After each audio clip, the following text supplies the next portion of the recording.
Salon Le Sens de l'Emploi, Photocall 2025, interview réalisée par Geoffrey Lopez. Frédéric Marcovici, bonjour. Nous aimerions savoir pour commencer ce que vous faites, qui vous êtes et quelles sont vos missions. Alors moi, je suis chargé d'insertion relations entreprises au CFRP Valentin UI, qui forme des déficients visuels, donc malvoyants et non-voyants sur différents métiers, depuis 3 ans. Et donc moi, ma mission, c'est de trouver des stages, trouver des pistes de stage, des pistes d'emploi pour ces personnes qui sont pour la plupart en reconversion ou en tout cas en formation pour accéder à l'emploi. Pourquoi avez-vous décidé de participer au salon? Qu'est-ce que ça peut apporter aux différentes personnes qui sont là? Alors effectivement, ça permet en fait à nos stagiaires de pouvoir éventuellement trouver des stages sur place puisqu'il y a des entreprises qui sont présentes.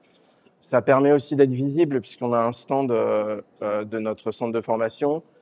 Par exemple, on a nos stagiaires en formation bien-être qui sont venus avec des chaises ergonomiques de massage pour masser des visiteurs. Ça leur permet de montrer un petit peu ce qu'ils savent faire, de créer du lien. Donc voilà, on est présent aussi pour raconter le processus d'admission vers nos formations, nous montrer aussi. Donc c'est aussi une opération de communication pour nous. On a un taux d'employabilité chez les personnes déficientes visuelles qui est famélique. Quel est votre regard sur cette situation? Qu'est-ce qui marche moins bien? Qu'est-ce qu'on peut améliorer? Alors justement, je crois que le taux il est à 30% d'employabilité, je crois. C'est assez ancien. Donc nous, on est plutôt entre 70 et 80%, ça dépend des années, ça dépend des promos. Il y a des sections qui sont plus insérées que d'autres, comme kiné par exemple. C'est une formation assez historique. Ce qui fonctionne, je pense, c'est déjà la durée. C'est-à-dire qu'il faut s'inscrire sur la durée. On a les formations qui sont assez jeunes, forcément, il y aura plus de difficultés parce qu'il faut faire un travail de communication pour les faire connaître. Notamment, par exemple, pour nos sections informatiques, ils ont plus de mal à trouver des stages aujourd'hui parce que c'est une formation assez récente. Donc, ce qui fonctionne pour moi, c'est des opérations de communication comme celle-ci. Il y a le Diodet aussi, ça c'est un bel événement. On va en parler, pardon, j'ai tourné la tête. Donc c'est surtout aussi communiquer, montrer les compétences de nos stagiaires. On essaie de trouver aussi des formules sur les salons pour que les stagiaires puissent montrer à des visiteurs comment ils travaillent. Alors c'est plus simple pour le massage parce que c'est quelque chose déjà d'un peu plus reconnu. Mais par exemple, pour l'informatique, on est en train de penser à des projets pour que les stagiaires puissent montrer leurs compétences à des visiteurs, par exemple les yeux bandés. Donc il y a des réflexions comme ça. Après, ce qui fonctionne aussi, c'est des projets avec des partenaires, des entreprises, où les stagiaires de chez nous travaillent ensemble. Et ça crée du lien, ça permet de communiquer, ça permet de montrer à d'autres entreprises que c'est possible. Donc voilà, c'est surtout de la communication et aussi du projet et de faire faire participer nos stagiaires, nos apprenants sur ces projets et les mettre en avant. Parce que nous, notre stratégie, c'est aussi qu'ils soient autonomes et qu'ils soient le propre porte-parole de leur propre handicap. Ça, c'est important, qu'on fasse pas à leur place. Donc ça, voilà, c'est du lien, des opérations de communication et notamment le Diodet. Quel est l'état d'esprit des personnes qui sont dans vos formations? Ont-elles peur d'arriver à l'emploi? Sont-elles confiantes? Se sentent-elles suffisamment accompagnées par les différents dispositifs qui existent? Alors c'est vrai que quand elles arrivent, la plupart n'ont pas beaucoup d'expérience professionnelle. C'est une particularité, donc il y a des freins psychologiques qui, voilà, comme dans tout profil qui est en reconversion, qui n'a pas travaillé depuis un moment. Effectivement, ça, on le perçoit bien au départ. Après, on fait pas mal d'immersion, on a des événementiels en entreprise, par exemple pour nos sections bien-être et de réparateurs de vélos. Ça permet à nos stagiaires de pratiquer en entreprise, d'être aussi un peu dans le relationnel, en équipe, donc il y a un peu moins de pression, ils sont tous les stagiaires ensemble, des équipes accompagnantes, donc ils se mettent moins l'impression et donc ça leur fait une première expérience aussi de relation.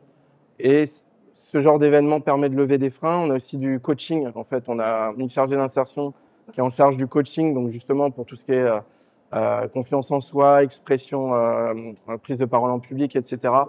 Donc il y a tout un travail qu'on fait aussi nous pour les aider à les accompagner vers plus de confiance parce qu'effectivement c'est ça qui va jouer. On veut monter aussi des CV vidéo par exemple, ça c'est des projets qui sont en cours pour qu'ils puissent se présenter rapidement et aussi évoquer leur parcours qui est une force en fait puisqu'ils ont été amenés à surmonter des difficultés et ça il faut qu'ils arrivent à le raconter. Donc voilà, on travaille sur des projets de communication pour les mettre plus en valeur et qui prennent confiance aussi sur leur histoire à eux. C'est cette histoire aussi qui va intéresser des recruteurs, je pense. Quelles sont les principales difficultés et les principales facilités qu'ils ont quand ils cherchent du travail? Le premier frein, c'est plus au niveau des préjugés, on va dire entre guillemets, en entreprise, qui ne connaissent pas en fait forcément ces profils. Par exemple, un stagiaire qui va apprendre l'informatique, voilà, ça peut surprendre certaines entreprises. Après, il y a des entreprises qui sont plus acculturées au handicap et qui vont tenter l'essai. Donc nous, on va plus privilégier ce type d'entreprise au départ. Après, au niveau des entretiens, effectivement, souvent les entreprises nous disent, nous, on a besoin de savoir concrètement c'est quoi la conséquence de la déficience visuelle pour embaucher ses collaborateurs. Donc c'est là qu'on fait un travail avec les stagiaires pour qu'ils racontent, en fait, ils expriment leurs besoins. Donc ça va être en termes d'adaptation de poste, est-ce qu'il leur faut un plus grand écran, est-ce qu'il leur faut des logiciels adaptés. Donc on va leur demander de travailler cet aspect-là parce qu'on sait que les entreprises vont les interroger là-dessus. Sur les déplacements aussi, hein, c'est important que les entreprises parfois nous disent moi j'ai pas envie de mettre en difficulté certains stagiaires en termes de sécurité. Donc il faut vraiment, c'est aussi le rôle des équipes encadrantes de rassurer les entreprises là-dessus et aussi aux stagiaires de montrer concrètement est-ce qu'il a besoin d'être guidé ou pas. Nous, l'idée, c'est de dire l'autonomie, c'est aussi de savoir demander de l'aide en fait. Et du coup, voilà, il y a toute cette partie-là à travailler. Et après, il y a aussi l'expression bien sûr écrite et orale.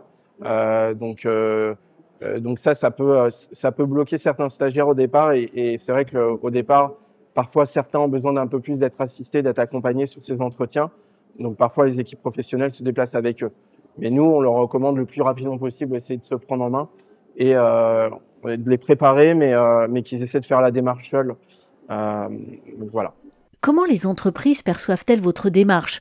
Comment parvenez-vous à discerner une entreprise qui est vraiment dans une démarche constructive d'une autre qui veut se faire remarquer, de montrer qu'elle mène des actions, mais au final, il n'y a pas grand-chose derrière?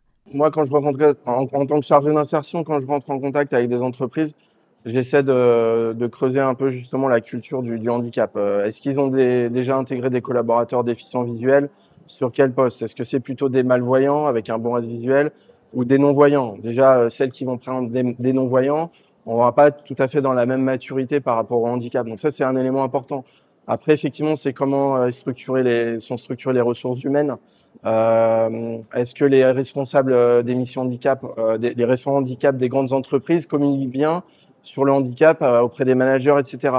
Est-ce que ils ont déjà été sensibilisés sur le handicap visuel? Quel type de sensibilisation ils ont fait? Est-ce que ça se limite juste à des événementiels ou est-ce que ça va un petit peu plus loin? Donc voilà, on va essayer de creuser un petit peu la culture du handicap. Et puis aussi, voilà, les stagiaires font les retours aussi sur les entretiens de recrutement. Ils sentent assez vite quand même si en face ils ont un environnement bienveillant et en tout cas qui veulent tenter l'essai. Après, on a des entreprises qui tentent l'essai, qui sont bienveillantes, mais qui l'année d'après ne reconduisent pas l'opération parce qu'ils estiment qu'ils ont rendu un service. Ils sont un peu dans la posture on rend service et en même temps on apprend certaines choses, mais ils vont pas pousser l'effet plus loin. Nous, on est effectivement aujourd'hui sur des stages assez courts, donc ça peut aussi être solutionné par des stages un petit peu plus longs, donc on a une réflexion aussi là-dessus. Mais voilà, moi j'ai envie de dire ce qui va fonctionner, c'est le lien sur la durée et d'associer aussi tous les profils et d'être assez réactif aussi sur les besoins des entreprises qui parfois sont juste limités par le temps en fait. Ils ont besoin de faire les choses assez vite, comme dans tout process de recrutement. Et il faut aussi être là sur la durée. Moi, ça m'est arrivé de travailler sur des opportunités de stage 7 ou 8 mois avant. Et ça, on voit que ça fonctionne bien parce qu'on a le temps de rencontrer les entreprises, éventuellement de faire une sensibilisation, les faire venir dans notre centre de formation pour qu'ils rencontrent les stagiaires, etc. Et c'est vrai que quand on s'inscrit sur la durée, ça fonctionne plutôt bien. Le Salon Le Sens de l'Emploi 2025 reçoit le soutien de l'UNADEV, de la FISAF, de l'association Valentin Huy, de la Fédération des aveugles et amblyopes de France, de la région Île-de-France, du groupe France Télévisions, du cabinet Deloitte et de l'entreprise Axéo Tadeo.